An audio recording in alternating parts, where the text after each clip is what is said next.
బెత్లెహేమ ఎఫ్రాతా యూదా వారి కుటుంబములలో నీవు స్వల్పగ్రామములను నా కొరకు ఇశ్రాయేలు ఏలబోవాడు నీలో నుండి వచ్చును అంటున్నాడు.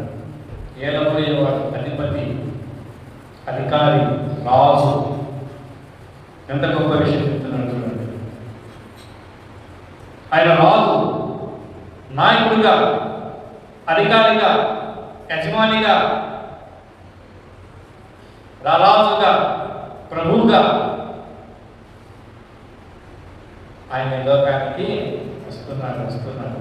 చూడండి, మత్తయి కూడా రాజైన హేరోదు దినములయందు యూదయ దేశం బెత్లెహేములో యేసు పుట్టిన పిమ్మట ఇదిగో తూర్పు దేశపు జ్ఞానులు యెరూషలేమునకు వచ్చి యూదుల రాజుగా పుట్టినవాడు ఎక్కడ?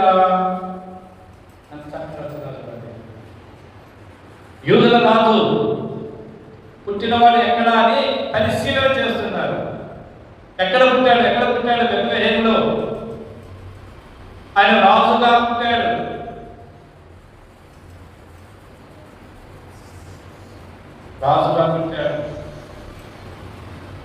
ఎందుకు పుట్టాడు రాజుగా?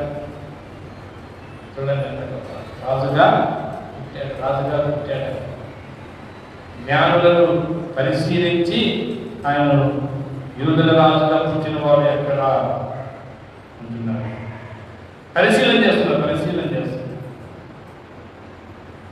ఎందుకు?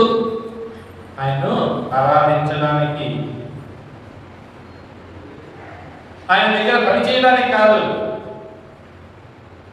ఈ లోకంలో ఆయన ఉన్నాడు, ఆయన చూచి అయ్యా నాకు పని ఇవ్వు, అయ్యా నాకు పలాంటి అని అడగడానికి కోసం వాళ్ళు రాలేదు.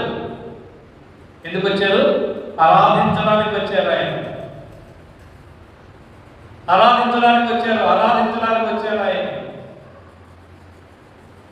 మనం ఎందుకు రావాలి? దేవుని సన్నిధికి ఎందుకు రావాలి? ఆరాధించడానికి రావాలి, ఆయన పూజించడానికే. నీకు నాకు ఇచ్చిన గొప్ప జీవితం. సర్వాధికారైన దేవుడు, సృష్టిని సృష్టించిన దేవుడు, నిన్ను నన్ను సృష్టించిన సృష్టికర్త, నిన్ను నన్ను పోషించే పోషకుడు. ఆయన ఆరాధించలే మన జీవిత లక్ష్యం.